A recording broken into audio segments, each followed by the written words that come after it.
We're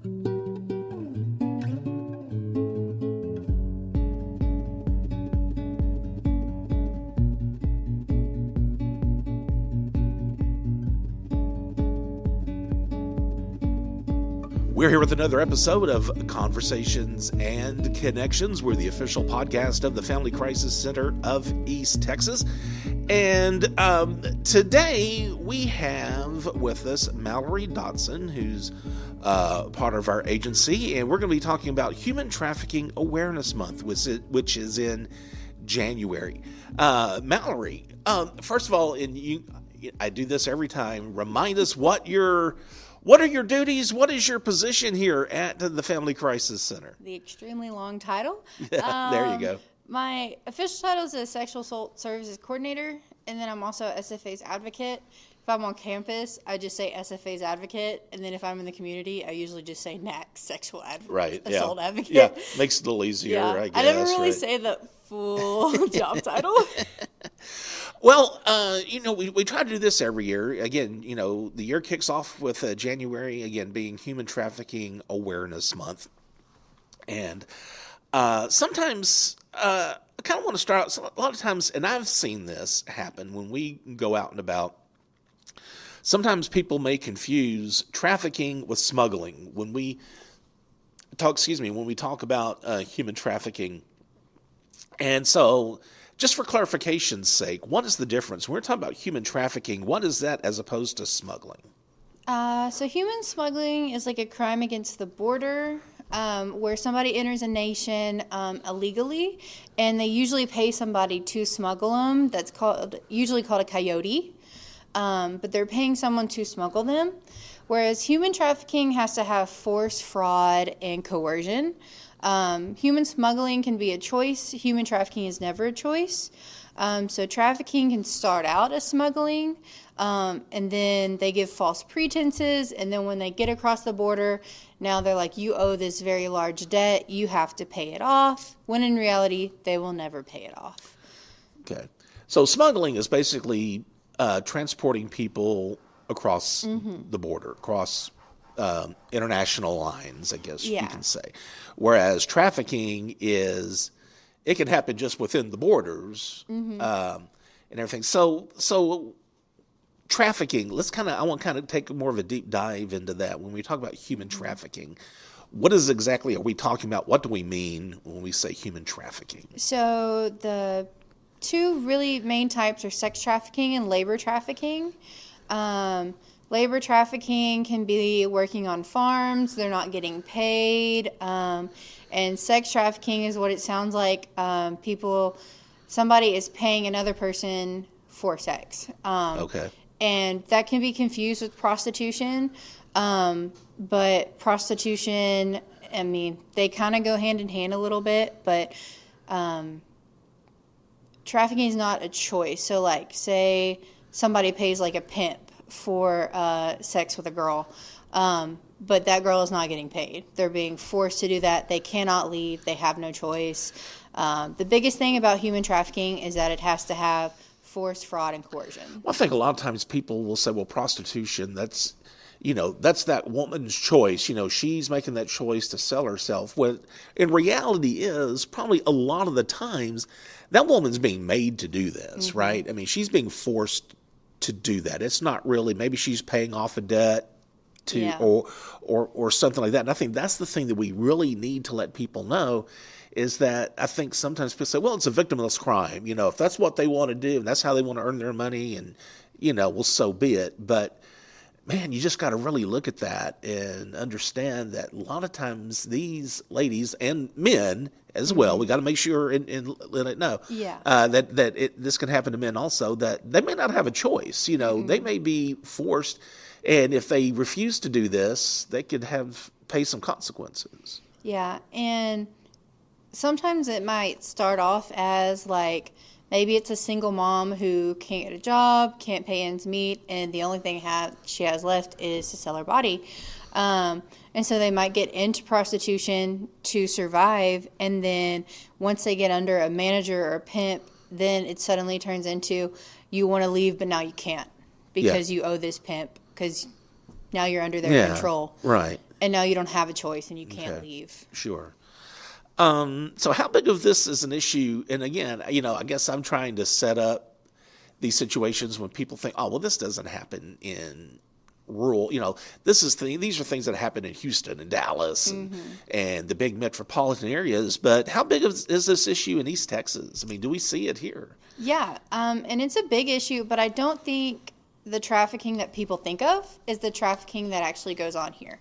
So when people think of human trafficking, they think of the movie Taken and like going across borders, and that it only happens in big cities. And that does happen, but it's not the main type of human trafficking. Yeah. As far as sex trafficking goes, it's primarily familial trafficking and spousal trafficking, and that's the main things that we see here is like parents selling their kids for sex, or spouses selling their spouses for sex. And then sometimes people don't even know that they're being trafficked. Sometimes they might think it's like a sexual assault. But it can be trafficking because somebody else is being paid to have sex with them. So, it's interesting that you pointed out here in East Texas, we see it happening within families. A parent selling their child for sex, or a spouse selling their partner for sex, or something like that. What are some of the tactics that traffickers use to lure victims? Let's say it's not, or you may have a good example of a tactic that a family member can use. But, I think, again, a lot of people are saying, well, who would be silly enough to get caught in this world, And so I guess that kind of leads up to my question. What are some of the ways that traffickers use to get people to get in this line of work or to be trafficked? And there are several different ways. I know, like, there's what's common is like the boyfriend trafficker, where they start off, they're very nice, they're kind, they build their trust, then they start buying them all these nice gifts. So now you feel like you owe them. And then one day they're like, hey, can you do me a favor? I need you to entertain my friends, or I need you to do this. And now you feel like you owe them because they've bought you all these things and they're so nice. So you're like, yeah. And you don't want to do those things, but now it becomes something over and over and over again. And that's kind when, of a feeling of obligation, maybe. Yeah, obligation. And that's when that exploitation, manipulation start to come out. But that's kind of like the boyfriend trafficker. When it comes to like teens and young adults, they're usually groomed. Online happens a lot. So probably someone in the high risk category, someone who maybe they come from a single parent household and that parent is working a lot. It's not the parent's fault. They're trying to make ends meet. But there's not a lot of people watching that kid, or they're walking home from school and they get caught up there. And finally, this really nice person is online. They're being so nice to them. Somebody's paying attention. So they're like, oh, yeah, they're great. They would never do anything. Like, they only care about me. And then as soon as they build that trust with that person, then that's when that exploitation starts happening. Do you think potential traffickers, do they try to find victims who seem like they're despondent, that they're unsatisfied with their home life, that they're mad at their parents, nobody loves me, nobody understands me. And here comes somebody, hey, I get it, I understand. Hey, you hang out with me, I'll give you all the love and all the attention you want. And oh yeah, they don't care about you, and all of that, I guess. Yeah, so it can happen even in like big families that maybe have 6 or 7 kids, and the parents are doing the best that they can, but they have a lot of kids, and maybe that kid feels like they're not that loved, so that trafficker is going to target that kid and make them feel loved and make them do whatever they want now. Or say the parents are having a really messy divorce and like custody battle, and the kid just feels like totally isolated. Parents are just fighting. They don't have anybody. But they try to target those high risk young adults or kids. I think something also that parents need to be made aware of, and I'm not knocking this because I play video games, I'm a gamer, But a lot of this stuff can happen through the games that kids play. Because a lot of kids are connected online with other players, whether it be Call of Duty, which I got to give Mallory a hard time. We were in a meeting the other day, and we were talking video games and and she was like, "All I know is Roblox. You don't know any other games." And so I had to educate Mallory a little bit. But seriously, it could be Roblox, Call of Duty, whatever. Especially when players are communicating with each other and striking up online friendships. And so, and I'm not, like I said, I'm not knocking that media, but I think people, especially parents, need to be made aware. Pay attention to what your kids are doing online, right? And I know with kids is like middle school and high, like Roblox, Minecraft, because you can do pretty much anything in those rooms. And then one of the other thing is those VR reality games. Yeah. Because anybody can go into those lobbies and you can be anybody. Right. And they can target people that way as well. Oh, also what I've heard is trying to lure young, probably especially girls, but again, boys also. Hey, have you ever thought about being a model? Hey, call this number. Let's take some pictures and we'll submit your pictures. And I'm not saying that every one of those types of ads have ulterior motives, but again, guys, be careful what your kids are doing and what they're responding to. Yeah, because if especially primarily it still happens to males, but I know with the model thing, it's a lot of teenage girls. Yeah. And they're out with their friends. They find a big group of those teenage girls, and they're like, "Oh, you guys could be models. You should call this number. You should call me. I know a guy." And then they go to this meeting, and it's something completely not what they were expecting. Sure. So obviously, this is an issue in East Texas, or agencies like the Family Crisis Center wouldn't have somebody in programs devoted to combating this. So what does an agency like ours, like the Family Crisis Center, what do we do to combat this problem? Like, what are the things that we do out there to bring awareness and to, like for a better word, the only thing I can think of right now is combat the problem out there. As far as like educational purposes and maybe prevention measures, it's just education, getting the word out, because I know when human trafficking, people aren't thinking about the trafficking that is actually going on. They're thinking about the kids being smuggled across borders. Right. They're thinking of that kind of trafficking and that it doesn't go on here. And it very much does. So I think education about the real types of human trafficking going on, including labor trafficking, because we see that as well. Spreading awareness, like the event that we'll talk about later, doing things like that. Just showing them the real types of trafficking, the reality of that in small areas like this, because it is definitely happening everywhere in Houston and Dallas, but it's still happening here as well.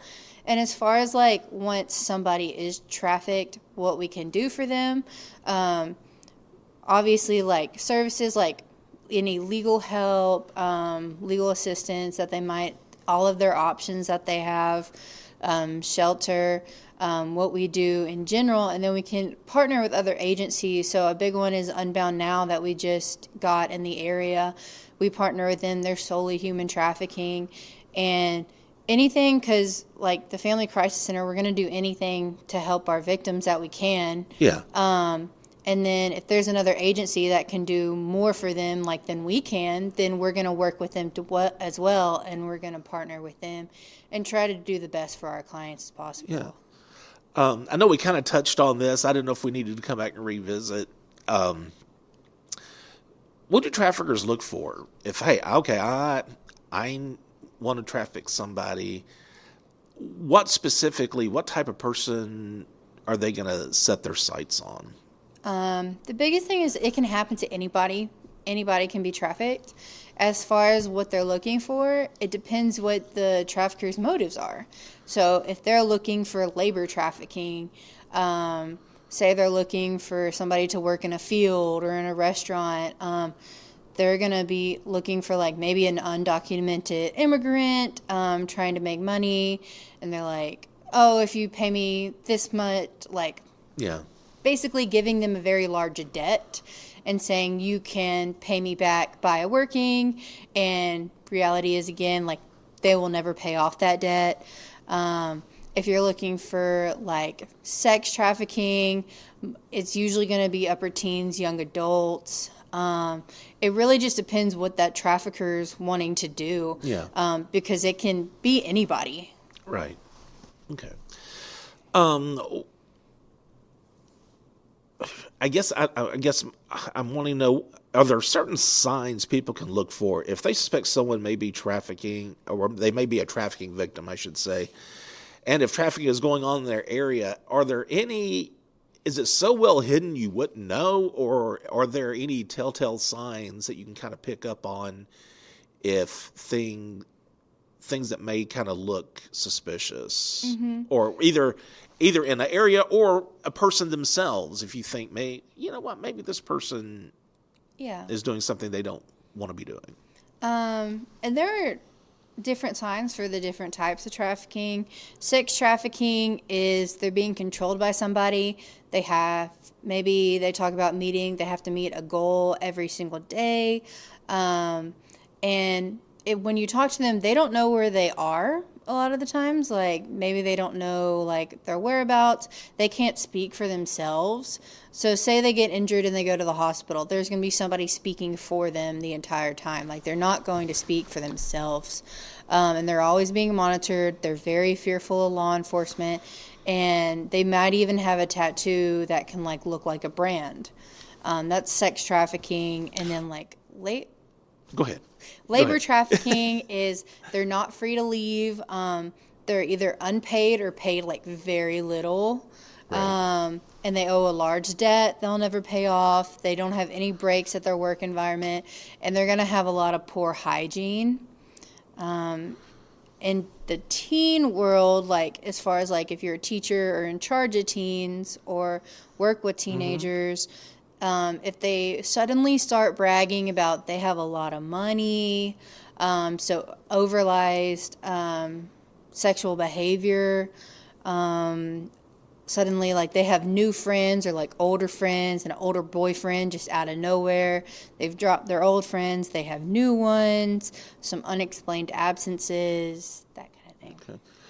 I wanted to go back. Why you kind of paused, because like I was about to say something, but I thought crept into my head when you were talking about tattoos that look like brands. Are there certain types of tattoos that are associated with trafficking? There are, but the list is growing like day by day. Some traffickers will get their names tattooed on their victims. Sometimes they'll have like every like person that's being trafficked under this pimp, they'll have maybe like a crown or a symbol or something. Like they will have distinct kind of like their brand or their logo, I guess maybe is what I'm trying to say, or something like that. They will have a brand that's distinct to that pimp. Okay. Well, finally, I do want to talk about what the Family Crisis Center is going to be doing at SFA at the end of the month. We have something in the works going on campus at Stephen F. Austin State. Can you talk a little bit about that? Yeah, so we're going to be doing a human trafficking simulation, and I think it's going to be really good. I think it's going to be really useful knowledge, because the different scenarios that we're going to be being brought is we're actually making them, and we're doing like the types of trafficking that we actually see around here, the different ways and how they speak and the language, and like they're actually going to get to walk through and see like what that person is going through and the different choices that person has to make. And I think it's going to be a really good experience. It's going to probably be really heavy because you're going to be in that situation as that person who's being trafficked. But I think it's going to spread like a lot of awareness, like, oh, this is what's actually going on. So I guess if anybody's ever taken part in like a poverty simulation or the In Her Shoes thing, what we do in October when we simulate domestic violence or relationship violence situations. This is something similar on that, but it's going to be focused on the human trafficking or human trafficking scenarios. It's going to be at the in the Starlight. Is it the Starlight Ballroom? I think it's Twilight. In the Sorry. Student Center. I should have just said, Mallory, tell me where it's going to be before I confuse people. Okay, but it'll be at the Student Center at in the Twilight Ballroom. What day is that going to be on? It's going to be on January 31st. It's end of the month. Yep, that last day. Okay. Ending it with a bang. And it's going to be from 5:30 to 7. Is what they're planning on doing. And anybody's welcome. It's on SFA, so obviously students are welcome, and we want all the students to come, but it is open to the community, and anybody's welcome. Does anybody need to register? You just show up to participate? It's really you just show up to participate. Okay. And people can tell us that they're coming, but really it's just a show up. You don't have to register for it or anything like that. Okay. All right. Again, Mallory Dotson, thank you for doing this. You've been a sport. This is your third appearance on the podcast. All right, here's to many more. Thanks a lot, Mallory. So again, if you have any questions regarding Human Trafficking Awareness Month, the upcoming simulation, just go ahead and call our toll-free number. That's 1-800-828-7233. We also consider that number our hotline because it is answered 24 hours a day, 7 days a week. Again, that's 1-800-828-7233. Be sure to subscribe to Conversations and Connections. Do that via Spotify, Apple Podcasts, Google Podcasts, or the podcast service of your choice. Also, a lot. The work we do at the Family Crisis Center is a lot of that is done through donations. And so if you would like to make a donation to the Family Crisis Center to help our cause, you can go to our website, FamilyCrisisCenterofEastTexas.com, and there at the bottom left of the page, you'll see a donate button. Just click on that if you'd like to make a monetary donation to help survivors of relationship violence. And so, as always, be the voice, if not for you, for someone else.